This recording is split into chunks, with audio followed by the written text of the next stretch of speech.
All right, so first up, we have Steve Grieve, who is the director of Grieve Gillette Anderson Architects based here in Adelaide. Steve actually graduated in architecture from New South Wales, but he's actually been practicing as a registered architect in South Australia since 1978.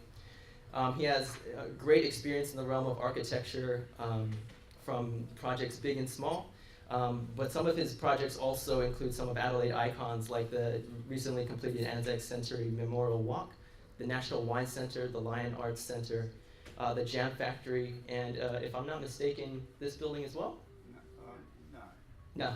Okay. You are mistaken. I am mistaken. We did a festival here. Oh, we did a festival, and they also did the depot here as well. So everyone, welcome Steve.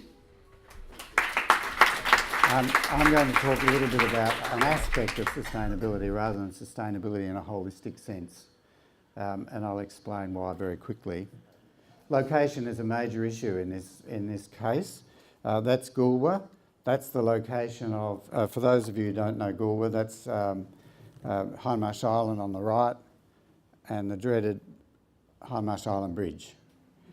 And our site is around here, which is here, only a couple of 100 metres from breaking surf. So the major thing about this site, about our project in this case, and this is my house by the way, is that we had to deal with wind, rain, and the rain brings with it salt and sand. So it's like living in an environment that is constantly getting wet sandpaper thrown at you. So corrosion brought about the consideration, that's on a nice day. This is a quick floor plan just so that you know the house. It's fairly conventional. The sand dunes are at this end. North is that way, so the north is to the right of the screen, and it's a pretty conventional floor plan. Won't go into that much. That's upstairs. The living areas are upstairs to take advantage of the connection with the sand dunes, and the site. That's the house. So the materials were the major driver of the consideration of sustainability, I guess, and that it's a highly corrosive environment. For our sins, we chose timber, stainless steel minimally, aluminium minimally. I was going to say that the aluminium windows are made from recycled Coke cans, but I can't really say that. It'd be good if they were though. And then simple management of water, collection of water, and using the sun and providing protection from the winds and rain. So I'm just going to run through a bunch of slides that gives you an overview of the house. The house also looks to the north towards the Murray River, Hindmarsh Island over there on the right.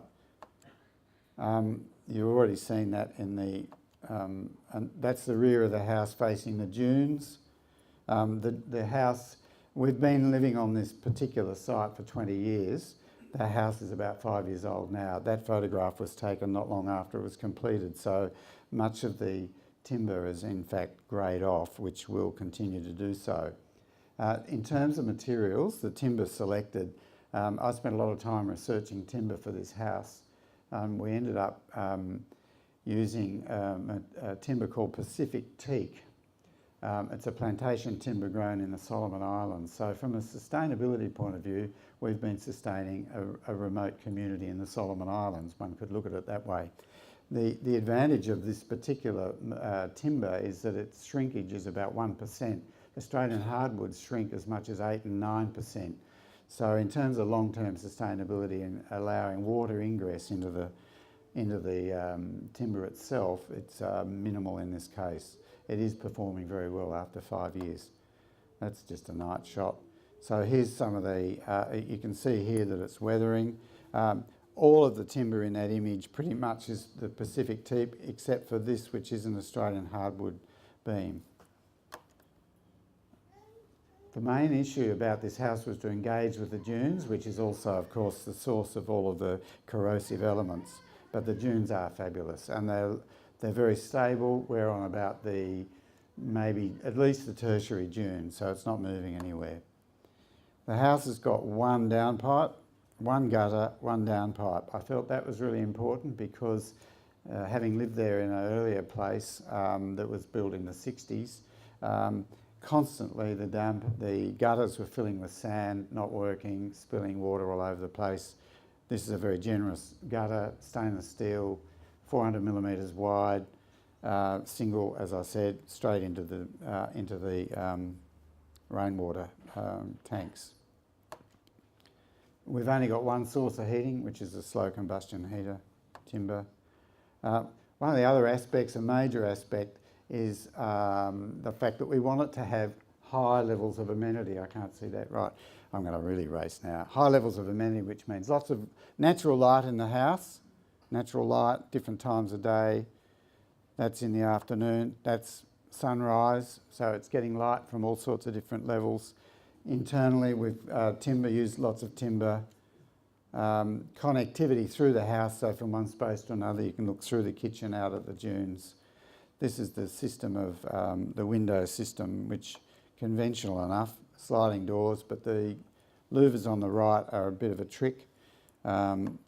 We needed cross ventilation, so ventilation is generally, particularly at night, via the louvers on the left there, high level louvers there, shade of course, and that doesn't let blowing, high level wind through. It lets a sort of a gentle breeze, so that's why we use that. We've got solar panels. We haven't paid for electricity since we've been there, and in fact these panels have paid for themselves, so they've done very well. We got in early and got a very good subsidy for returning to the grid, I must say. But they shade the back, the southern facing deck in the summer, so they provide shade. I've always felt it's really dumb when I see panels shading a roof. Let's shade persons with the panels. That's our solar hot water heater, evacuated tube, which you've seen, and I'm really going to race now. This is my system of shade on the front. High tech, very high tech, this one. You can see that it moves in and out in different seasons. It's got to be solid like that because it's so windy. You can't use shade cloth or anything like that. It just gets destroyed. That's it. That's my high tech fixing device to stop it blowing around. It works beautifully. The other thing is corrosion, as I said, is a big problem. So all of the timber has got copper caps on the end to protect them. And as I was saying, corrosion is the big worry for me down there. And if corrosion doesn't get you, the rough surf, the strong currents, or the snakes will. Thanks.